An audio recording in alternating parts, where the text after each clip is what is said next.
은혜 갚은 호랑이. 옛날 어느 산골에 나무꾼과 늙은 어머니가 살고 있었습니다. 하루는 나무꾼이 산속에서 나무를 하고 있을 때였습니다. 갑자기 어디선가 호랑이 울음소리가 들려왔습니다. 나무꾼이 뒤를 돌아보자 커다란 호랑이가 나무꾼을 바라보며 서 있었습니다. 아이고, 난 이제 죽었구나. 그런데 호랑이는 입을 크게 벌리고 눈물만 뚝뚝 흘리고 있었습니다. 왜 이러지? 이상하게 생각한 나무꾼은 호랑이를 살펴보았습니다. 저런, 목에 뭐가 걸린 모양이로구나. 나무꾼은 호랑이가 무서웠지만 아파하는 호랑이를 내버려 둘 수 없었습니다. 어디 보자. 이건가? 나무꾼은 호랑이의 목 속에서 커다란 뼈를 빼주었습니다. 정말 고맙습니다. 이 은혜는 꼭 갚겠습니다. 그날 밤 잠을 자던 나무꾼은 이상한 소리에 놀라 일어났습니다. 이게 무슨 소리지? 마당에는 커다란 통나무가 놓여 있었습니다. 호랑이가 고맙다고 나무를 주고 갔나 보구나. 그 후로도 호랑이는 계속 나무를 물어다 주었습니다. 그러던 어느 날 어머니가 툇마루에 앉아 나무꾼의 결혼을 걱정하고 있었습니다. 다음 날 아침 마당에 웬 아가씨가 쓰러져 있어서 나무꾼은 깜짝 놀랐습니다. 여기가 어디예요? 아가씨는 전날 밤 뒤뜰에서 호랑이를 만났던 이야기를 했습니다. 나무꾼은 그동안 있었던 이야기를 해주었습니다. 아가씨는 나무꾼의 마음씨에 감동해 나무꾼과 부부가 되었습니다. 당신 집에 인사를 드리러 가야 하는데 가져갈 선물이 없구려. 다음 날 아침에 마당에는 많은 선물과 소, 당나귀가 있었습니다. 이번에도 호랑이가 도와줬구나. 고맙다 호랑이야. 덕분에 아가씨네 가족들도 나무꾼을 마음에 들어 했고 행복한 생활을 했습니다.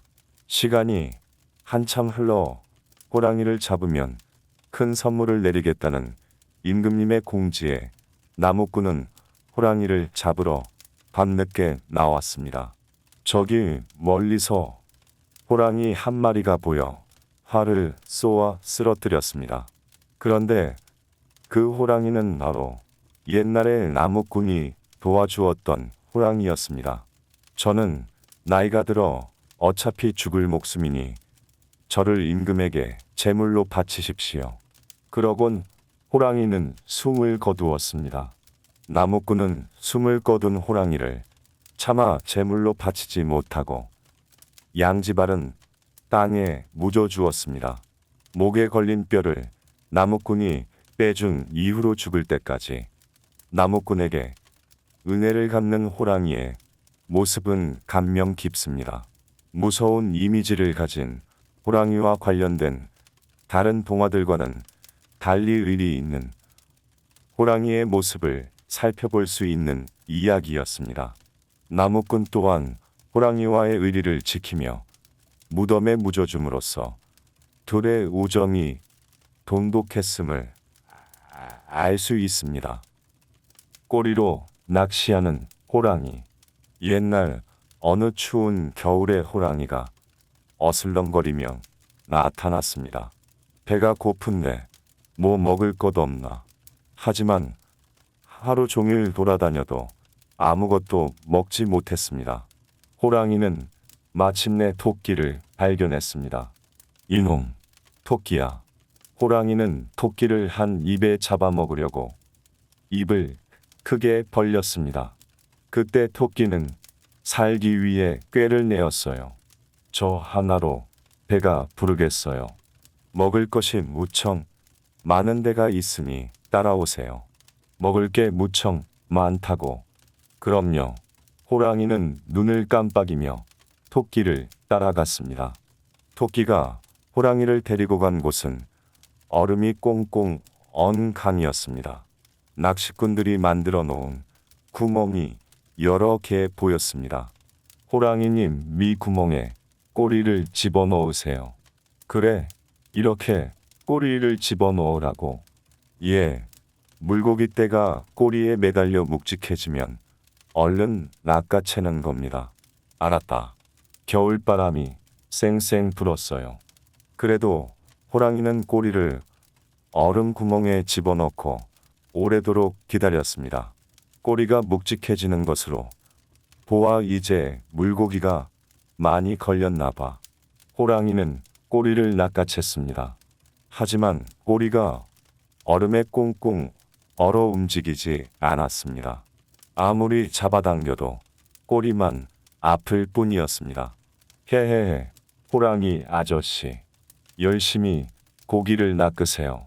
목숨을 건진 토끼는 산으로 뛰어갔습니다. 세상을 살아가면서 위험한 상황이 발생할 수 있는데요. 그럴 때 토끼처럼 위험한 상황에 재치 있는 발상으로 위기를 모면하는 것도 살아가는데 현명한 방법이겠죠. 호랑이에게 잡혀 먹힐 뻔했지만 정신만 바짝 차리면 목숨도 건질 수 있다는 교훈을 느낄 수 있습니다. 호랑이 뱃속 구경. 옛날 옛적 보따리 장수가 보따리를 짊어지고 산을 넘어가고 있었습니다. 그런데 어디선가 갑자기 호랑이가 나타나 보따리 장수를 꿀꺽 삼켜버렸는데요. 호랑이에게 삼켜져 뱃속으로 들어가게 된 보따리 장수는 보따리를 풀어놓고 앉았습니다. 뱃속이 캄캄해 아무것도 보이지 않아 답답했던 보따리 장수는 불을 켜고 싶었지만 그릇이 없어 포기하고 말았습니다. 잠시 후 또 다른 한 사람이 호랑이 뱃속으로 쑥 들어왔는데 그 사람은 사기 장수였습니다. 사기를 짊어지고 가다가 호랑이에게 먹혀 뱃속으로 들어온 것이었는데요. 사기 장수도 사기 짐을 벗어놓고 캄캄한 호랑이 뱃속에 앉아 있었습니다. 그러다 두 사람은 손으로 주위를 더듬거리다가 호랑이의 기름막을 발견하고 그 기름막을 떼어다 사기 장수의 싸기 그릇에 놓고 불을 붙였어요. 두 사람이 불을 밝히자 또 다른 장사꾼 두 명이 호랑이 뱃속에 앉아 있었고 심심했던 네 사람은 투전을 하기 시작했습니다. 호랑이는 장사꾼들이 뱃속에서 불을 밝히고 투전을 하기 시작하자 배가 뜨겁고 아파 설사를 하기 시작했는데요. 호랑이가 똥을 누려고 하자 똥구멍을 통해 밖에 환한 빛이 들어왔습니다. 그 똥구멍을 통해 밖을 내다보던 네 사람은 호랑이의 꼬리를 발견하 누 얼른 낚아채어 힘껏 잡아당겼는데 그 바람에 호랑이의 가죽이 벗겨져 죽고 말았습니다. 호랑이가 죽은 뒤 뱃속에서 나온 네 사람은 호랑이의 가죽과 고기를 팔아 나눠 가진 뒤 잘 살았답니다. 목숨을 잃을지도 모르는 상황에서 투전을 하며 놀았던 장사꾼들을 통해 때로는 어려운 상황에서도 여유를 가질 필요가 있다는 것을 깨달을 수 있는 전래 동화입니다. 호랑이 형님.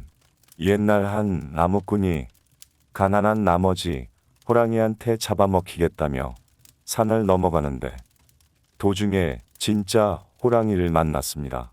막상 호랑이를 만나 겁이 난 나무꾼은 위기를 모면하기 위해 호랑이에게 아이고 형님, 어머니께서 말씀하시길 저에게 형이 하나 있는데 죽어서 호랑이가 되었다고 하더니 바로 그 형님이시군요. 그러면서 어머님이 형님을 그리워하니 당장 뵈러 가자고 하였습니다. 이에 호랑이가 그 말을 믿고서 지금 당장 어머니를 뵙고 싶지만 호랑이의 탈을 쓰고 그럴 수 없다 라고 거절했습니다. 그 뒤로 꼬박꼬박 호랑이가 돼지를 가져다 놓으니 그것으로 나무꾼과 어머니는 부자로 살게 되었고, 나무꾼은 호랑이가 얻어준 색시에게 장가도 들었습니다. 몇 년 뒤 어머니께서 돌아가시자 호랑이가 돼지를 가져다 놓는 일도 사라졌는데, 궁금해진 나무꾼이 예전 호랑이가 살던 굴에 가보니 새끼 호랑이들이 꼬리에 흰 배를 두르고 있었습니다. 이유를 물으니 우리 할머니는 인간인데 할머니께서 돌아가시자 아버지도 식음을 전폐하다 돌아가셨어요. 그래서 꼬리에 흰 댕기를 들이고 있는 거예요. 라고 하였습니다. 나무꾼은 호랑이의 효성에 감동해서 어머니 산소 옆에 나란히 묘를 써주었다고 합니다. 나무꾼은 위험한 상황의 순간의 지혜로 위기를 모면하게 됩니다. 호랑이 굴에 들어가도 정신만 바짝 차리면 된다라는 말이 와 닿는 이야기입니다. 더불어 호랑이가 어머니에게 효도하는 모습이 감동적이기도 합니다. 사람도 불효자가 있는 마당의 호랑이가 효심이 지극한 모습이 우리의 부끄러운 부분을 되돌아보게 합니다. 떼굴떼굴 떡시루 잡기. 떡이라면 잠을 자다가도 일어나는 호랑이가 살았습니다. 떡을 실컷 먹어봤으면 소원이 없겠네. 옳지. 두꺼비에게 떡을 얻을 수 있을지 몰라. 두꺼비는 호랑이 못지않게 떡을 좋아했습니다. 호랑이는 두꺼비를 찾아 산에서 내려왔습니다. 아랫마을에 다와 가자 코 고는 소리가 들렸습니다. 그 소리는 두꺼비가 나무 밑에서 낮잠을 자는 거였습니다. 호랑이는 문득 좋은 생각이 떠올랐습니다. 이놈, 웬 낮잠을 유란스럽게 자느냐. 두꺼비는 하품하더니 호랑이를 쳐다보며 말했습니다. 어디 맛있는 떡이라도 갖고 왔어. 너랑 떡이나 만들어 볼까 하고 왔지. 좋지. 안 그래도 배가 고팠는데. 호랑이와 두꺼비는 떡시루 안에 쌀가루를 넣고 장작불을 지펴 푹 찌기 시작했습니다. 김이 모락모락 나자 호랑이는 욕심이 생겼습니다. 이 맛있는 떡을 저놈과 나눠 먹어야 한다니. 호랑이는 꾀를 냈습니다. 두꺼봐, 나랑 내기하자. 뭔데? 떡시루를 들고 산꼭대기까지 간 다음 산 아래로 굴리는 거야. 굴러가는 떡시루를 먼저 잡는 쪽이 혼자 떡을 다 먹는 거지.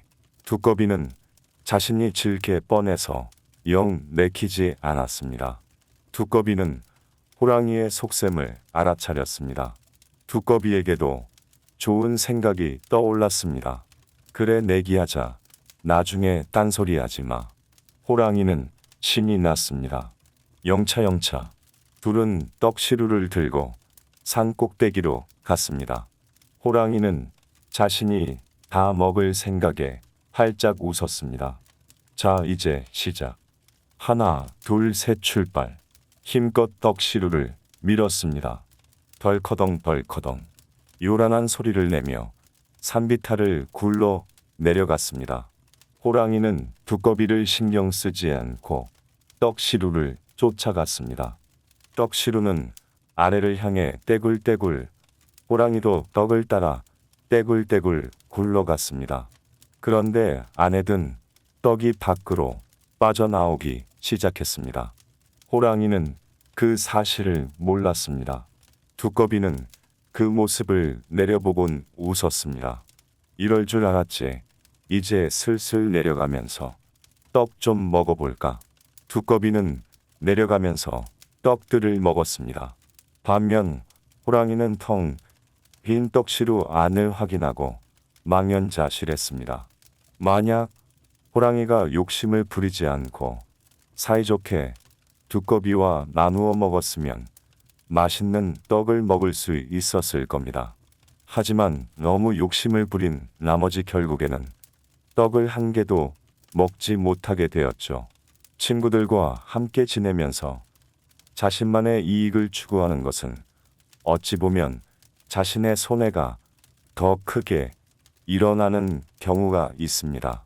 그러므로 과도한 욕심은 내지 않아야 합니다.